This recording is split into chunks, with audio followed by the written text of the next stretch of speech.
Uma das crianças falou, não, aqui não é escola. Eu disse, não, é escola sim, aqui é uma escola. Ele falou, então é uma escola dos brinquedos. E é uma ideia boa, porque acho que a ideia é essa, né? Você não precisa sofrer para aprender. Disciplina precisa, Fê, precisa. E eles têm, a hora da história, a hora de sentar, parar e ouvir história. Na hora que a gente vai desenhar, a gente desenha. Na hora que a gente vai escrever, a gente escreve. Mas é guardando esse jeito de ser das crianças. Criança fala alto, criança corre, criança brinca, criança cheia de ideia. Isso não pode perder, porque senão não é educação integral, não é educação infantil.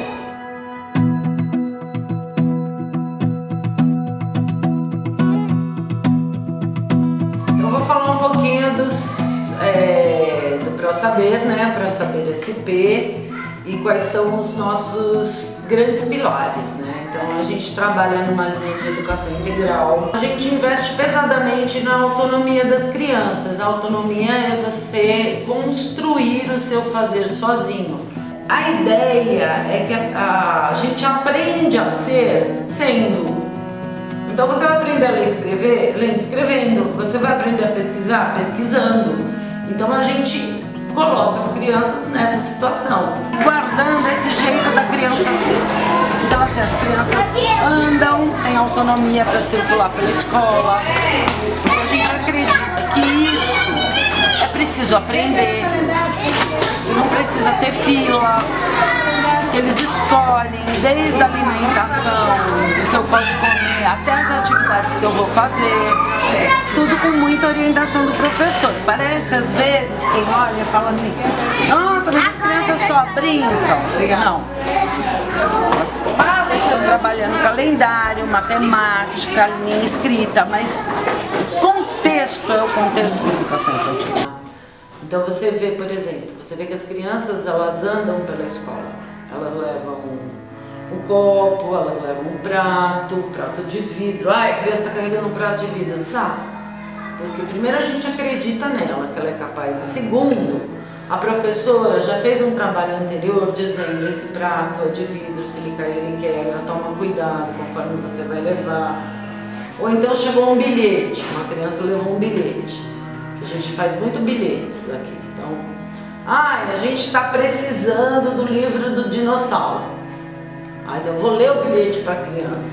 Essa criança saiu da sala dela com uma incumbência do grupo, que foi de localizar o livro dos dinossauros, e ela vai com o bilhete levar para uma outra pessoa que vai ler, vai interpretar aquilo e vai falar, olha, temos aqui o livro do dinossauro, não, ele está emprestado, ele só chega dia tal. É importante tornar a criança um usuário da leitura escrita. Então, tornar um usuário da leitura escrita significa estar mergulhado em situações cotidianas de uso de leitura escrita. As crianças estão imersas como leitores e escritores, mesmo sem saber ler. Então, a gente trabalha bastante com o nome das crianças. Então, como é que a gente trabalha isso? Então, desde o começo, quando eles chegam, eles assinam a lista de presença. Uma lista de presença que primeiro tem a plaquinha com o nome para ele copiar, e a gente faz agenda dos nomes, o nome do grupo, escolha dos ajudantes, leitura de nomes. A gente brinca muito de um jogo de nomes, que é adivinhar o nome de quem é, que é para forçar nessa brincadeira o ato de escrever e o ato do sentido da escrita, né? Não é nenhuma criança que tem medo de escrever. Elas chegam com medo de escrever e chegam dizendo que não sabem. E a gente faz do seu jeito, acredita em você, vai do jeito que você faz. Mas usa a letra do alfabeto, o nome do amigo, vê essa consulta aqui, vê se esse nome aqui te ajuda a escrever outra coisa. A gente tem assembleias que a gente debate. Por exemplo, tinha uma palavra lá, que era... esqueci, Minotauro, porque tinha um grupo lendo mitos gregos. E aí Minotauro, como é que escreve tal do Minotauro? E aí foi uma briga, porque tinha os meninos que falavam, não, começa com I, o outro, não, tem o M, porque meu pai chama Milton. Não, gente, mas olha o nome do pai dele tem M, será que Minotauro também precisa ter M? E aí, como é que é isso? Então essas discussões não é só um jeito de alfabetizar, é um jeito de fazer pensar. Porque a gente pode aprender a ler e escrever cantando bababibobu. Pode aprender, a gente aprendeu assim. Mas o pensamento sobre a leitura e a escrita fica empobrecido e a experiência fica parca, fica pobre.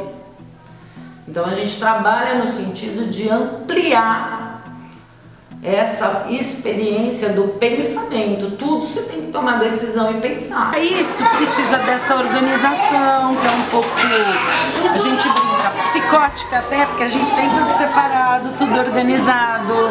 Porque senão também a criança não consegue ter autonomia no meio de uma bagunça. Então tem um trabalho grande das professoras, né? De separar materiais, de organizar as atividades, de planejar, de registrar. A gente não aprende a fazer nada sozinha se a gente não tiver quem ajude a gente a fazer, né? Então as professoras têm este papel. A metodologia de trabalho, ela parte da vivência de situações, que sejam situações problemas, mas que sejam situações possíveis das crianças darem o seu melhor e o seu máximo. Então isso é uma educação que a gente acredita de qualidade, que põe fogo, né, nesse motor para que esse menino possa ser um foguete. A gente sabe que apesar de serem crianças que às vezes estão numa comunidade violenta e vêm de famílias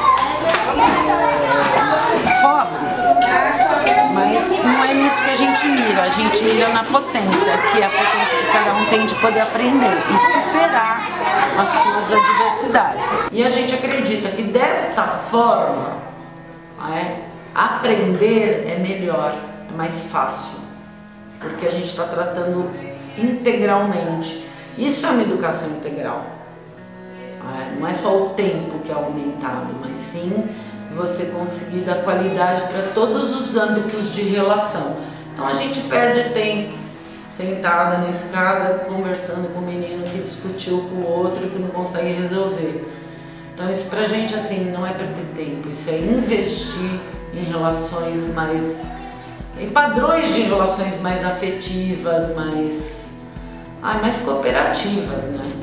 Isso dá uma carga no processo de aprendizagem. É colocar o outro como ator, sujeito, protagonista. A gente não tem o hábito de chamar pai para dar bronca, dizer que ele não fez, que ele deixou de fazer, que ele devia ter feito ou que o menino não se comporta, né? Porque na verdade nós somos a instituição de educação, então é problema nosso a educação desse menino em todas as suas dimensões. Então quando a gente traz a família para ajudar a gente a celebrar o filho que ela tem.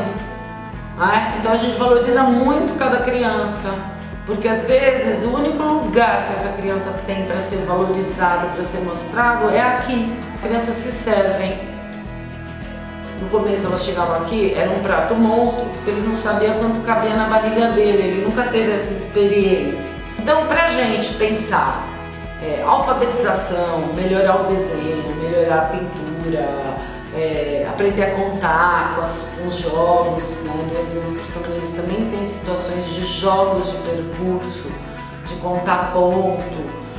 É igual a você trabalhar com o almoço, quando você vai pôr no seu prato ou não, porque a pessoa ela é um inteiro, ela não é uma metade pedagógica e uma metade que a gente não vê porque não diz respeito.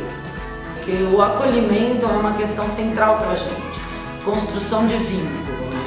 Então as famílias, principalmente nesse contexto atual que a gente vive, elas trabalham muito. A mãe fica muito tempo longe de casa, o pai também. Então, o máximo que a gente puder de dar apoio para essa família, a gente dá. Porque aqui é uma comunidade extremamente pobre, marcada pela violência, tudo isso, mas não é nessa tônica que a gente investe, de ficar dizendo, mas aqui é violento, mas o pai não tem condição, a mãe não tem condição. Esse chororô não leva ninguém para lugar nenhum, né? Então a gente é bastante proativo nesse sentido, de mostrar o que são potências. Eu acho que as pessoas às vezes perdem muito tempo da vida sendo infelizes e criticando e pondo problemas nas crianças e nas famílias de baixa renda. Eu acho que isso tem que mudar. Eu acho que assim, todas as crianças têm direito a aprender. Isso é um direito. Então, uma escola de qualidade é o mínimo que a gente pode